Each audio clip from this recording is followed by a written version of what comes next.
Minhas irmãs, eu quero pedir a vocês, meus irmãos ali, que abram a Bíblia no capítulo 5 de Êxodo. No capítulo 5 de Êxodo. Vamos falar sobre o amo a igreja. Ontem à noite falamos, eu amo a Jesus. Hoje de manhã, eu amo a família de Abraão. E agora de noite, eu amo a igreja.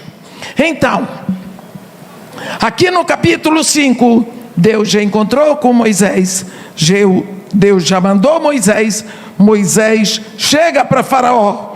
No versículo 3, não é?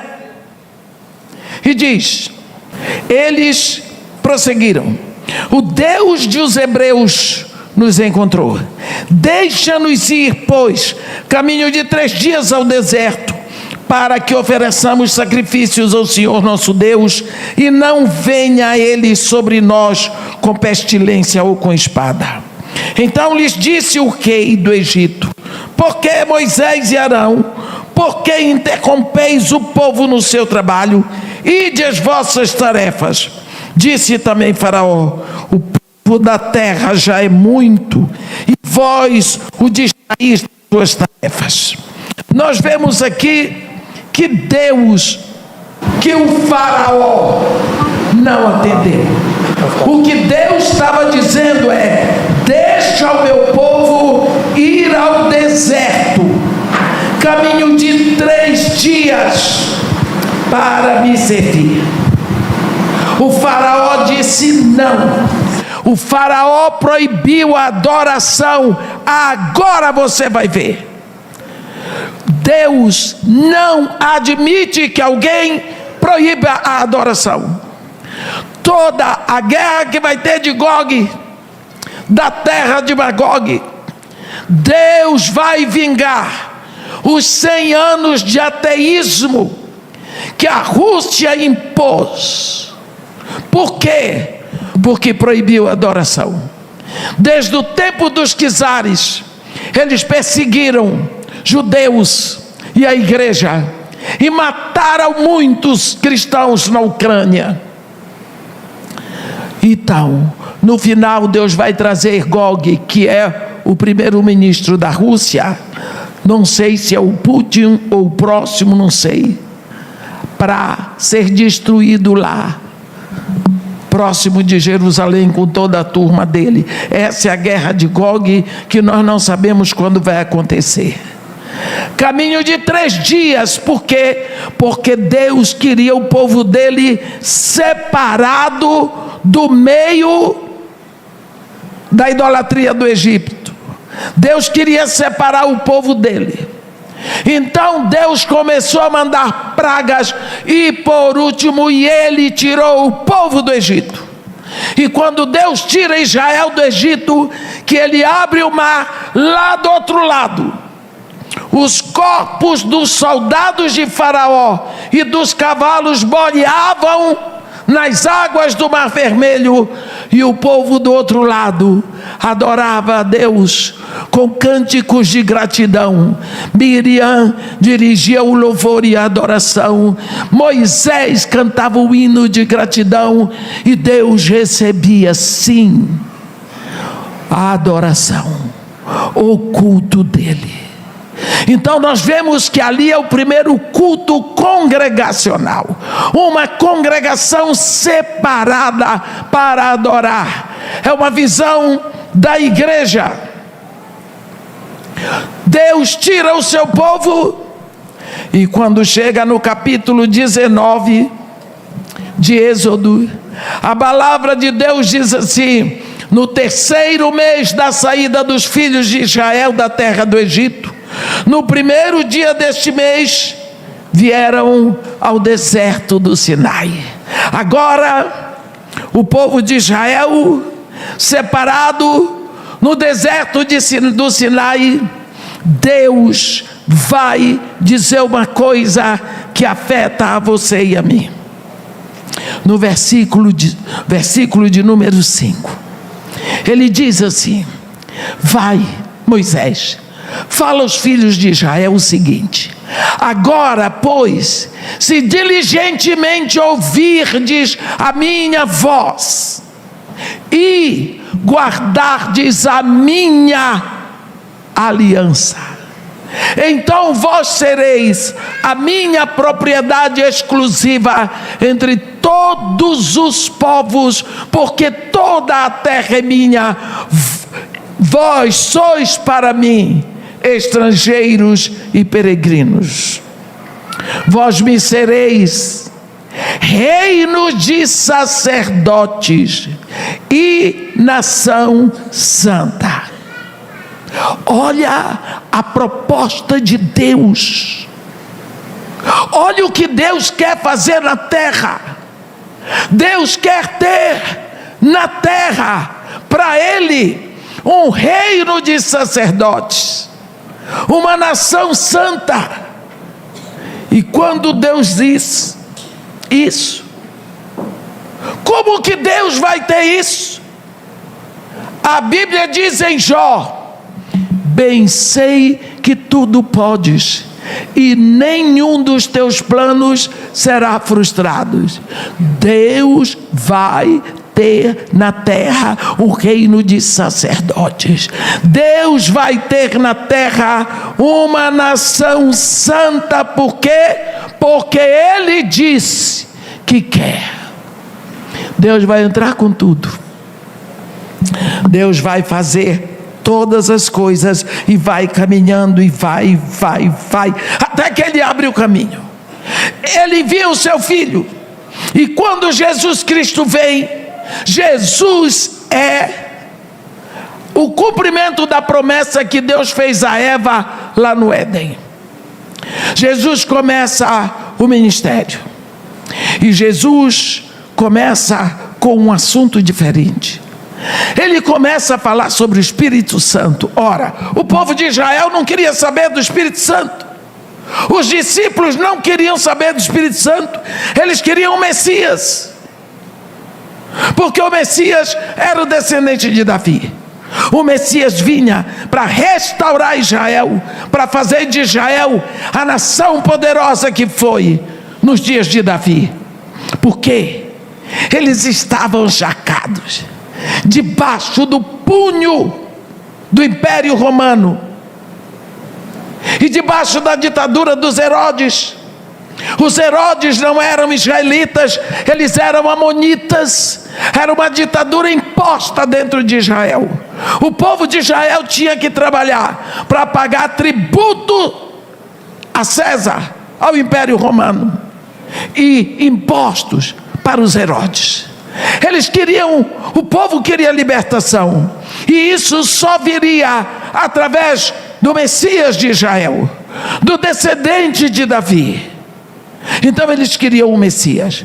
Jesus começou a falar do Espírito Santo, ninguém queria saber. Nós vamos ver que só no Evangelho de João, Jesus dá 12 aulas sobre o Espírito Santo. Mas Jesus sabe o que está fazendo. Ele está trabalhando em linha com o Pai e com o Espírito, porque Jesus Cristo é Deus. E quando Jesus Cristo começa a insistir sobre o Espírito Santo, Ele deixa bem claro que o Espírito Santo só seria dado quando Jesus fizesse a obra redentiva dele e fosse glorificado. Ora, meus irmãos, quando você vai, que Deus lhe defenda, comprar um apartamento pela Caixa Econômica, você decide pagar o apartamento em 10 anos, todo mês, quando chega no 10º ano, no último mês, que alegria, você acorda de manhã, você louva a Deus, você dança, você grita, você chora, você vai lá, paga. Acabou tudo, o apartamento é seu? Não, ele está pago, mas não é seu. Você não pode provar que é seu, mas está quitado, mas não é seu. O que é que falta? Falta Caixa Econômica vai lhe dar o papel de quitação. Aí vai para o cartório de registro de imóveis, vai esperar. Quando você receber o documento com o selo do cartório de imóveis e a assinatura do tabelião, você diz: ei, é meu. Por quê? Porque está selado, não é? A última parte numa transação de compra é o selo. Jesus Cristo vem, e lá na cruz, entre os céus e a terra, Ele grita: tudo está consumado, o preço está pago, está tudo pago. Por isso eu não tenho mais nada para fazer aqui. Meu trabalho de redenção está completo. Pai, nas tuas mãos eu entrego o meu espírito. Comprou? Comprou. A propriedade são os seres humanos? São. Mas cadê o carimbo? Não está carimbado. Então, Jesus Cristo ressuscita, e Ele fica 40 dias na terra, e depois Ele sobe, e depois de 50 dias da Páscoa é Pentecostes. Depois que Ele está lá, 10 dias depois, Ele manda o Espírito Santo para selar a propriedade. O Espírito Santo sela. A Bíblia diz: em quem vós também, tendo ouvido a palavra da verdade, o evangelho da vossa salvação, tendo nele também crido, fostes selados com o Espírito Santo da promessa.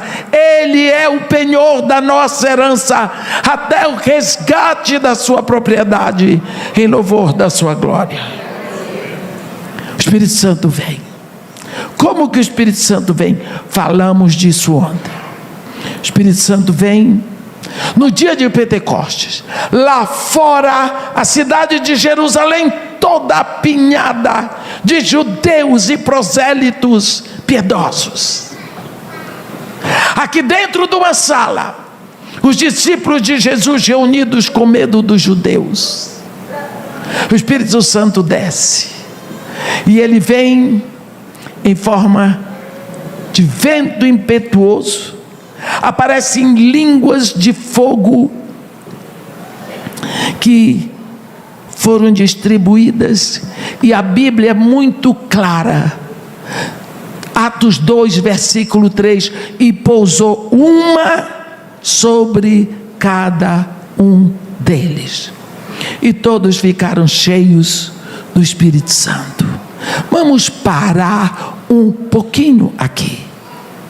Cantamos sobre fogo. Vamos falar um pouquinho.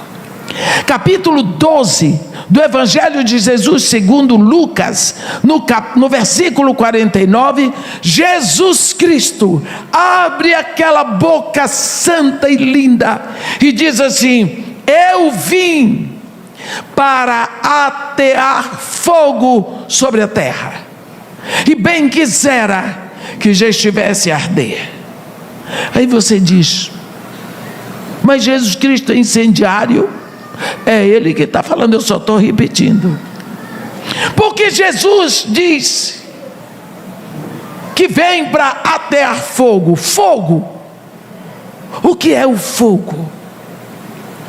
O fogo tem várias utilidades, mas uma das utilidades do fogo é que ele faz tudo ficar leve.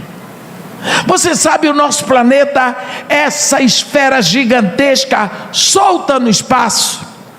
A Terra, ela tem várias camadas em volta.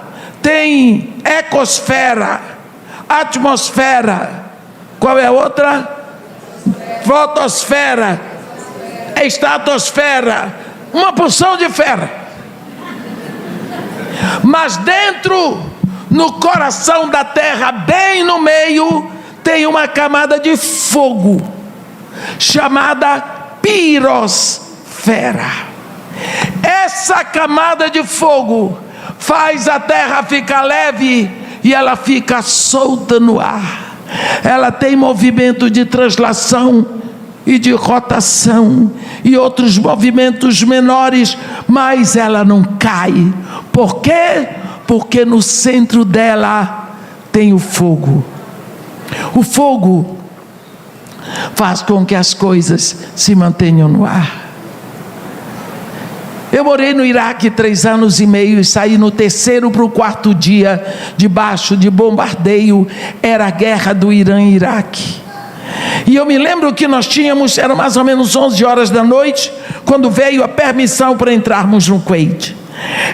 Tivemos que tomar um motorista no ônibus que conhecia o deserto a ponto de poder dirigir à noite sem ligar os faróis.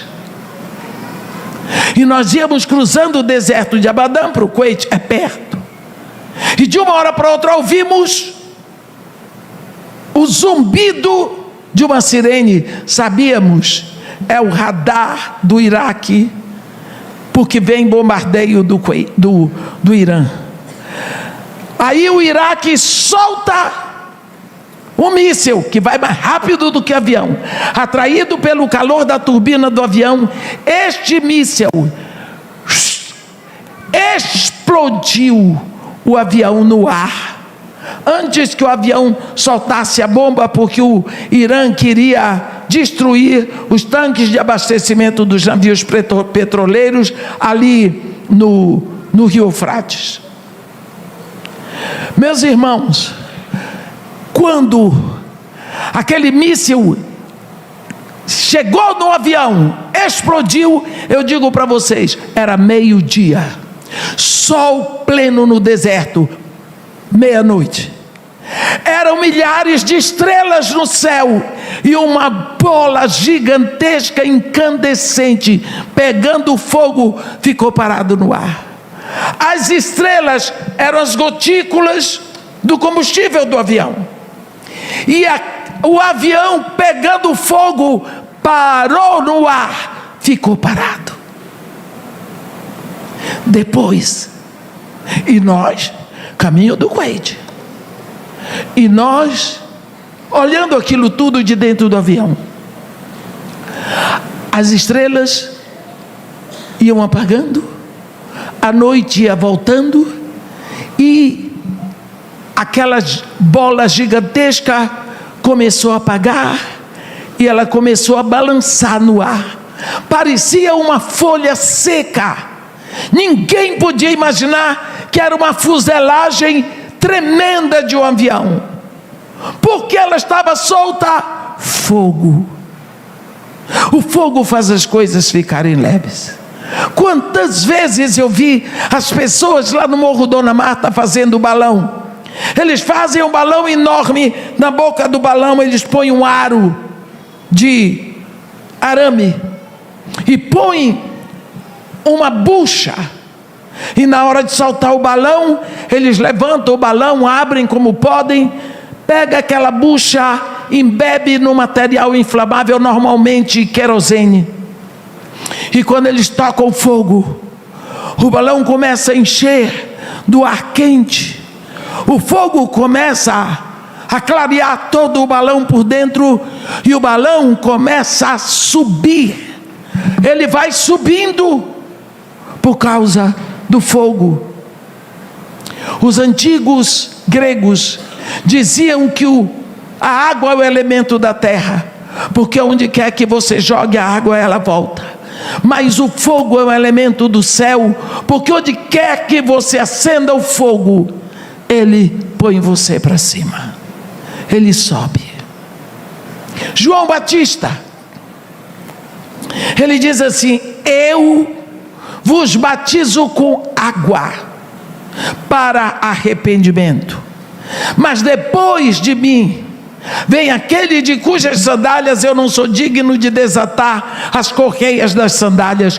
Ele vos batizará com fogo e com o Espírito Santo.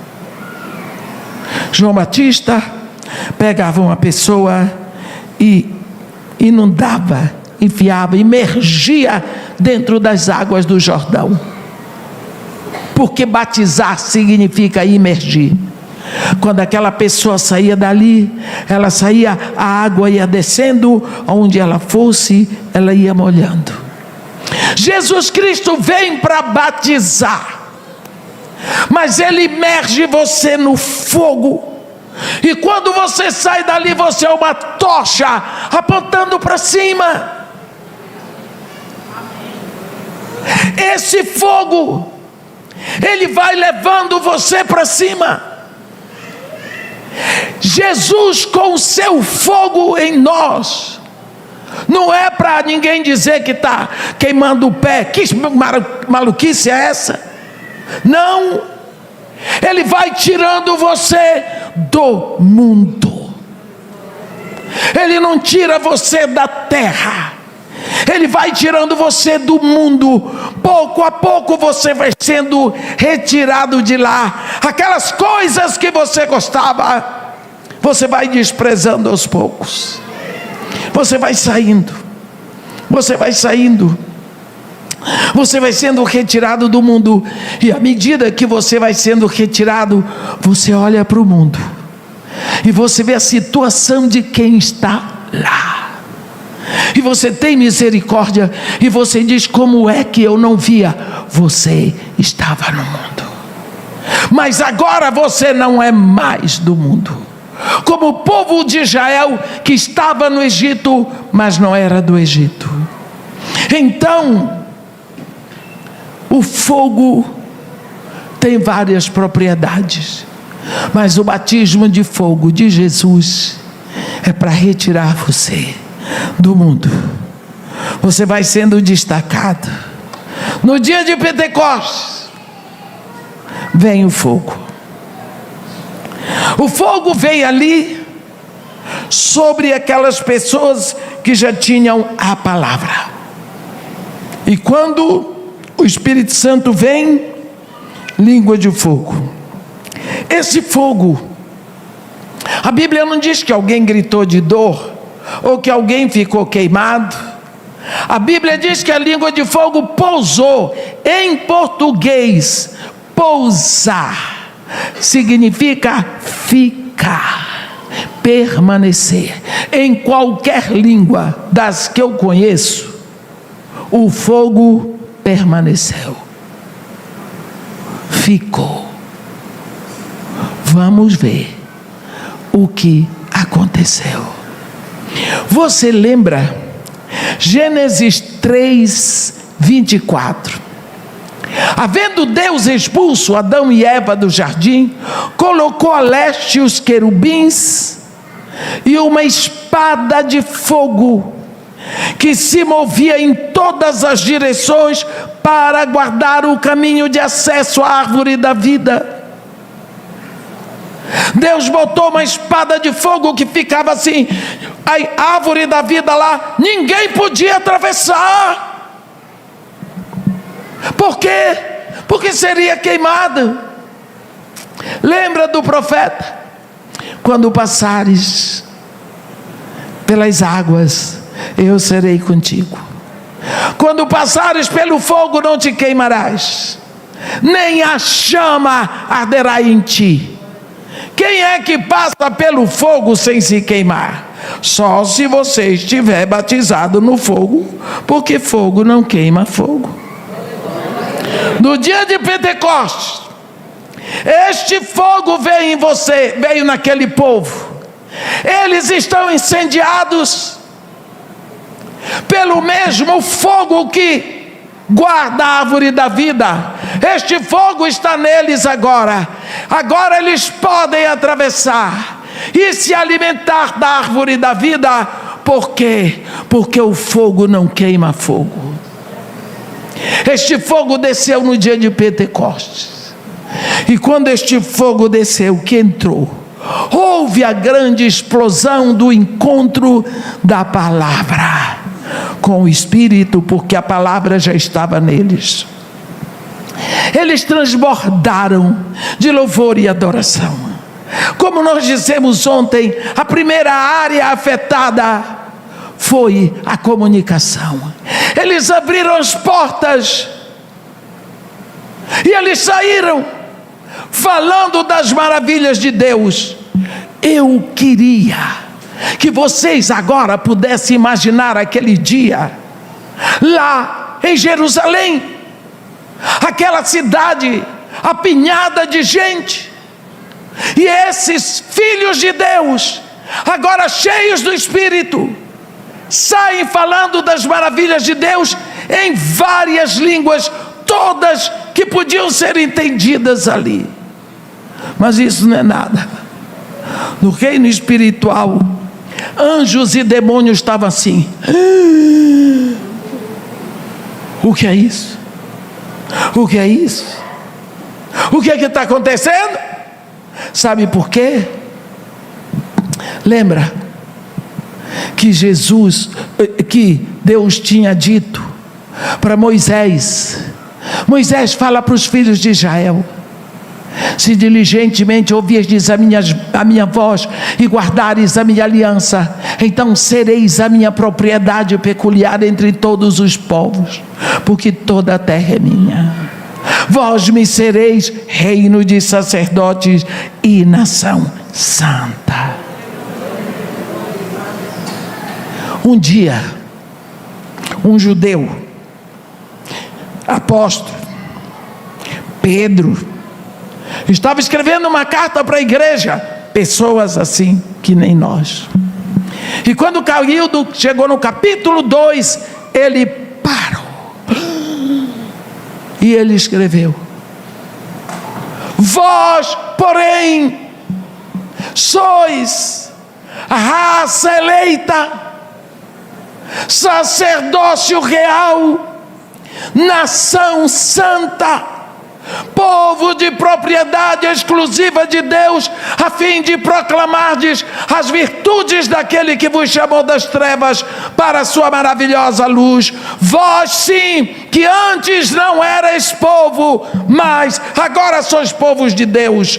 Vós que não tinhais alcançado a misericórdia, mas agora alcançastes a misericórdia. Raça eleita. Raça eleita. O que é isso? Deus criou todos os seres, mas vamos falar dos seres humanos. Deus criou os seres humanos. Deus permitiu raças de seres humanos. Todos têm cabeça, tronco e membros. Todos da pele para dentro são iguais. Não existe uma medicina para o negro, uma para o branco. Não, da aparência para dentro são iguais. Mas você vê que as raças têm características. Você vê a raça negra, a raça africana, ela é reconhecida, caracterizada pela pele escura, variando em tons, pelo cabelo carapinha. Isso é característico, foi Deus que fez. Além do mais, o negro tem o nariz mais baixo. O negro tem movimento. Negro tem movimento. Me bota para pregar amarrada, não fico. Negro, a raça negra tem características. O negro é apegado, é amoroso, é a única raça que nunca imigrou. O negro foi vendido por outros negros para fora, mas a África nunca saiu de nós. Por quê? Eu vou fazer agora uma série de pregações para a igreja de língua inglesa que está sendo perseguida, principalmente na Nigéria, não é, Ângela? Pregações curtas, mas para lá em inglês. Porque estão sofrendo, são nossos irmãos. Raça branca tem características. A cor da pele é clara. O cabelo é sem poesia. É liso. Não tem poesia. Estou me vingando aqui. O nariz é mais afilado. Os olhos normalmente são azuis ou verdes. Eles são claros. O corpo deles é diferente. A postura do branco é diferente de um negro. Quando você olha da raça amarela, você põe um chinês, um japonês, um coreano, você só sabe que eles são da raça amarela, mas você não sabe quem é quem. Como você bota um negro da Nigéria, você bota um negro de Moçambique, um de Angola, você sabe que eles são africanos, mas não sabe de que país. Você bota um francês, um italiano, um inglês, você sabe que eles são europeus, mas não sabe de que país. É raça. Estou falando de raça. Você pega um colombiano, você pega um venezuelano, e você pega um mexicano. Você sabe que eles têm cabelo liso, mas eles não são europeus, eles não são asiáticos, eles são raça vermelha. Cada raça tem suas características. Depois nós misturamos e saiu cafuso, mameluco, mulato. Minha mãe era branca, branca, branca, branca, sem mistura. Meu pai negro, negro, azul marinho. Aqui, ó.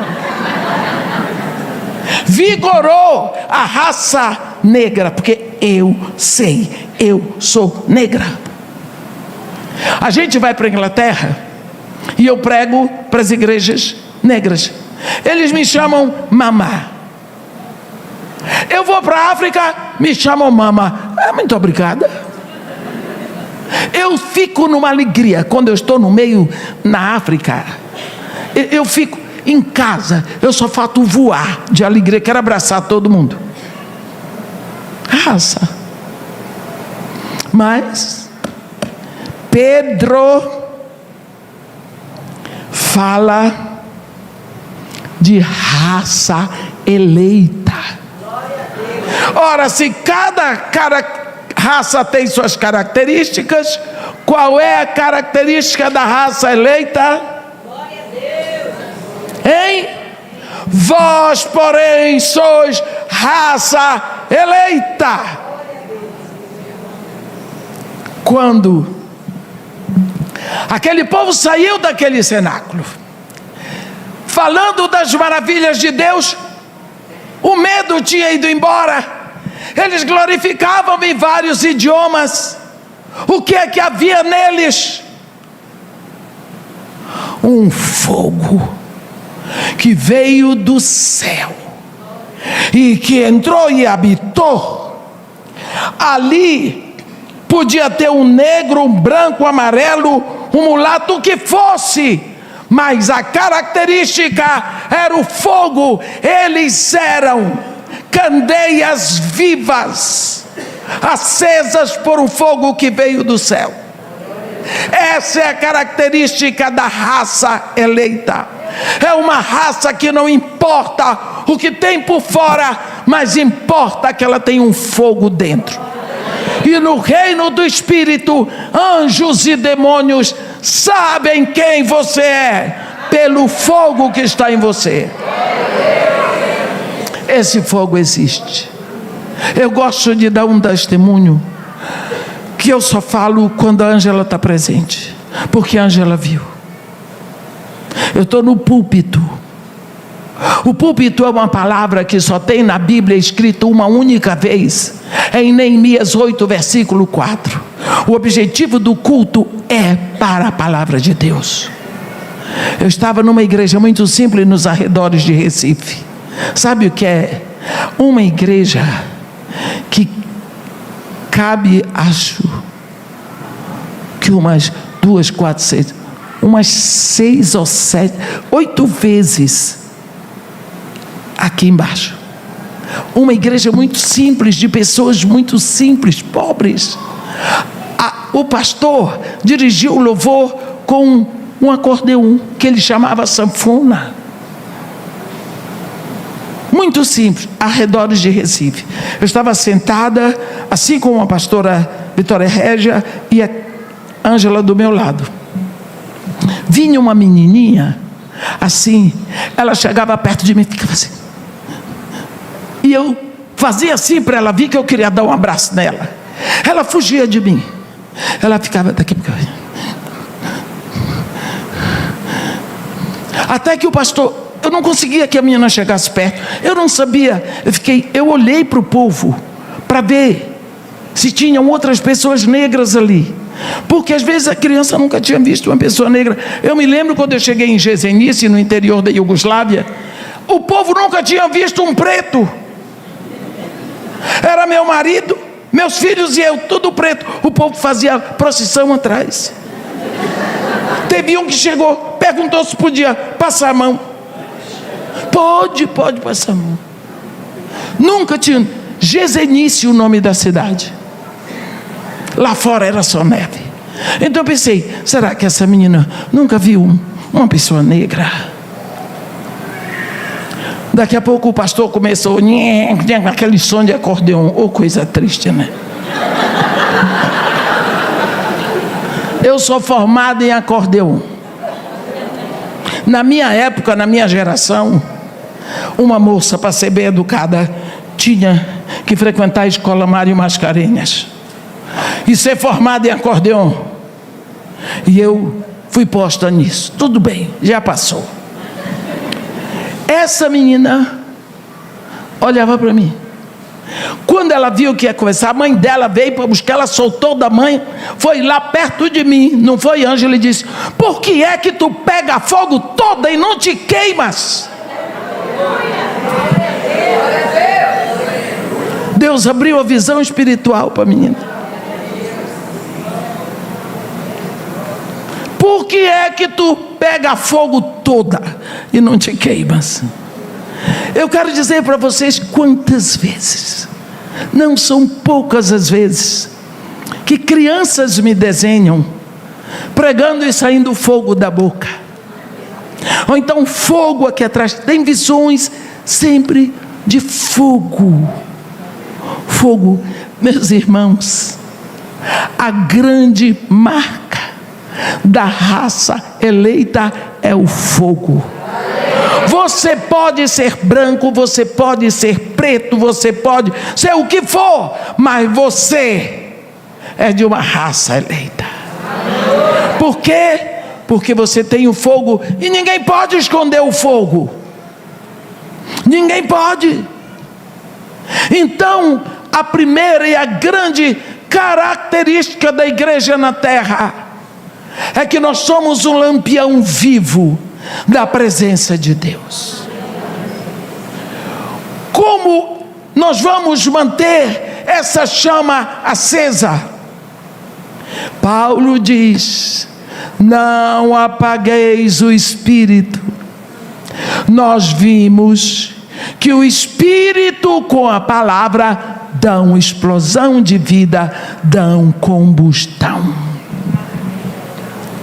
Teve uma mulher muito inteligente, o nome dela era Jezabel, no Antigo Testamento.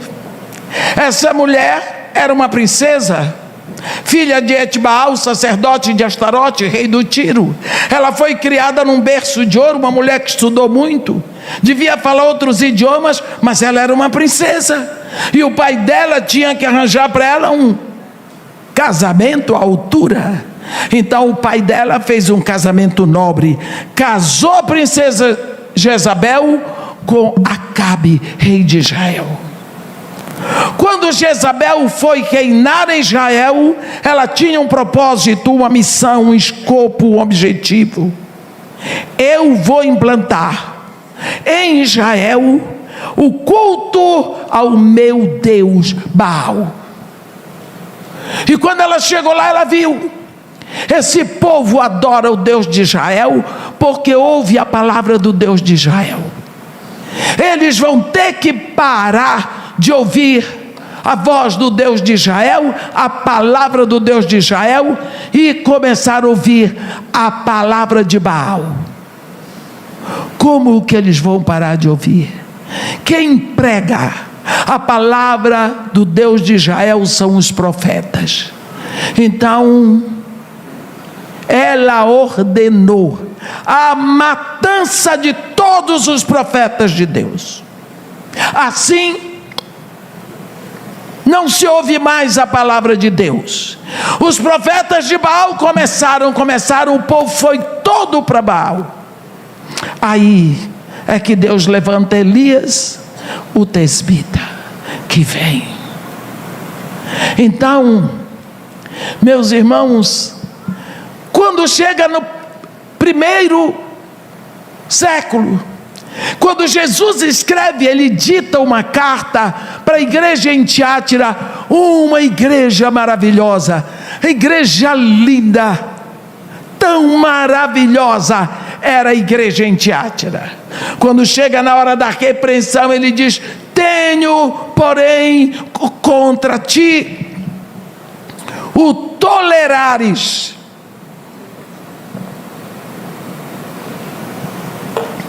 que essa mulher, Jezabel, não apenas ensine a ela que a si mesma se declara profeta, não apenas ensine, mas seduza os meus servos a praticarem a prostituição e a comerem comidas sacrificadas aos ídolos. Você viu? Jezabel já tinha morrido há muito tempo. Nós vimos a morte de Jezabel, comida pelos cães. Mas o espírito que se movia em Jezabel já estava se movendo numa mulher lá na igreja em Tiátira. O que é o espírito de Jezabel? Não tem nada a ver com prostituição sexual, com imoralidade sexual. A prostituição que Jesus fala ali é idolatria. O que estava acontecendo? O espírito de Jezabel é o espírito que se moveu em Jezabel. Qual é a característica, qual é o trabalho desse espírito? Silenciamento da palavra de Deus. Silenciamento. Se lê menos, se prega menos, se procura menos, se ouve menos, vai diminuindo a ação da palavra de Deus. É isso que acontece. É a operação do espírito de Jezabel. Por quê? No dia em que você ouviu a palavra da verdade, o evangelho da salvação, você creu, o Espírito Santo veio na sua vida. E agora, o Espírito Santo está em você. O Espírito Santo está. O Espírito Santo também estava pairando sobre a superfície das águas. Não acontecia nada. Faltava o quê? Palavra. O Espírito Santo já lhe foi dado? Sim. Não é porque você é bonzinho, não é porque nós merecemos, não, é porque Deus é bom e Deus quer que sejamos seus filhos, e quem vai fazer de cada um de nós um filho de Deus é o Espírito Santo. Então, se você não traz a palavra, não há explosão e crescimento. A palavra é o combustível. Por isso Paulo diz: não apagueis o Espírito. Se você não traz a palavra, porque você está sendo vítima do espírito de Jezabel, que é o silenciamento da palavra de Deus, você não é transfigurado. Esta é a ação maligna do espírito de Jezabel hoje, nos filhos de Deus. Nós temos tempo para tudo, meus irmãos, mas não temos 15 minutos por dia para abrir a palavra e ler em voz alta. E muitas vezes nem acreditamos que temos o Espírito. Não acreditamos. Um pastor me pediu para eu ir na igreja dele pregar sobre os símbolos do Espírito Santo. São 8 símbolos. Toda quarta-feira. A primeira quarta-feira que eu fui, eu preguei sobre o símbolo chamado pomba. Preguei 1h20 mais ou menos. Quando eu acabei de pregar, era dia de quarta-feira, o povo vem, tira foto e abraça. Tinha um senhor assim. E eu percebi no meu coração que ele queria falar comigo a sós. Perguntei a ele, ele disse: não, é só com a senhora. Pedi licença para o povo, que também tinha que ir para casa, que o outro dia era dia de serviço. Eu disse: meu irmão, em que é que eu lhe posso ser útil? Ele disse: irmã, é rápido. Eu queria que a senhora me dissesse como é que eu faço para ter o Espírito Santo. Eu pensei, é fácil. Eu disse: meu irmão, para você ter o Espírito Santo, você tem que render seu coração a Jesus.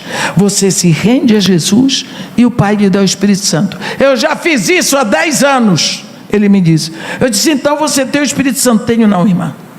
É impossível o Espírito Santo habitar em alguém que tem os maus pensamentos que eu tenho e os desejos horrorosos e nojentos que eu tenho. Eu pensei, e agora? Eu não sabia mais o que dizer. Eu fiz aquela oração de Neemias. Sabe, quando o Espírito Santo vem para dentro de você, ele vem todo. Deus não dá a pinga-gota de Espírito, ele vem inteiro. E ele vem com 9 dons para lhe servir.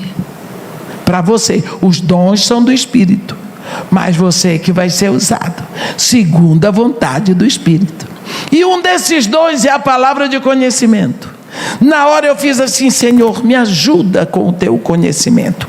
A palavra de conhecimento é uma centelha milimétrica do conhecimento geral de Deus, que o Espírito despeja em você, e você passa a saber uma coisa que não tinha como saber. Naquela hora o Espírito me assistiu com a palavra de conhecimento e eu vi. Eu disse: meu irmão, preste atenção, ouça o que eu vou lhe dizer. Quando sua esposa, sua sogra e seus filhos vinham para a igreja, você ia jogar bola, ia beber cerveja, ia fazer outras coisas, mas eles vinham e oravam por você. Um dia ia ter uma festa para o Dia dos Pais e seu filho ia homenagear o pai dele. Então o seu filho pediu a você que viesse naquele domingo, porque ele ia homenagear você, e você veio. E naquele dia o pastor foi usado por Deus só para você. E naquele dia você veio ali na escada, chorando e babando, confessando Jesus como o único Senhor, suficiente Salvador da sua vida. Ali naquele lugar, eu apontei para ele o lugar, e ali o seu nome foi escrito no livro da vida para a eternidade. Seus pecados foram perdoados. Você se tornou filho de Deus. Deus lhe deu o Espírito Santo. Você voltou para o seu escritório segunda-feira. Você já não podia pegar a sua secretária e levar para o chiqueiro, como você costumava fazer. Então, depois de 15 dias, você pegou a secretária de um arquiteto vizinho seu, lá do seu escritório, e você levou a mulher para o chiqueiro. E você saiu de lá pensando: qual é o problema? Não tem problema. Afinal de contas, eu sou homem, a carne é fraca. Mas você se considerava o homem mais inteligente da terra, porque você era poderoso, que todos os seus colegas, quando traíam uma mulher, A mulher descobria, tinha divórcio, e você não, porque você era bacana, você sabia fazer as coisas. Você enganava muito bem, só que agora você já não estava tão feliz. Passou mais uns 20 dias, você levou sua secretária, que você costumava levar antes. Quando você saiu de lá, você pensava, mas Davi também teve, Salomão tinha muitas mulheres, até Abraão tinha concubina. E aí, qual é o problema? Eu dou conta da minha família, não maltrato minha mulher. Você já não tinha mais alegria. O garanhão tinha morrido há muito tempo. Cadê a alegria? Cadê? Tinha ido embora. Pois é, meu irmão. Sabe, e agora você aqui está me dizendo que você tem pensamentos nojentos, desejos abomináveis? Como você reconhece isso? Sabe por quê? Porque tem um Espírito dentro de você. O Espírito Santo não acusa, ele convence. Acusador no grego se chama Satã. E ele chorando dizia: como que a senhora sabe isso tudo? Eu disse: por quê? Quem me contou? É a única pessoa que foi com você no motel. Quem? Eu disse: o Espírito Santo. Ou você pode pensar que você diga: Espírito Santo, o senhor fica aqui enquanto eu vou ali fazer uma safadeza? Não. O Espírito Santo foi dado para você. Ele está em você. Ele vai entregar você para o noivo. Só.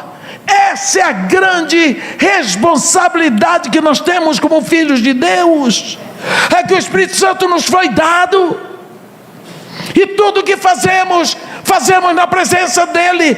Antes de eu falar com vocês, eu estou na presença dEle. E nós precisamos ter essa consciência, porque nós somos a raça eleita. Meus irmãos, quando nós pensamos nisso, pensamos igreja, é um assunto tão absolutamente santo, que Deus entregou seu Filho para ter você e eu. Amém? Que Deus nos abençoe e nos guarde, que faça resplandecer seu rosto sobre nós e tenha misericórdia de todos nós. Amém.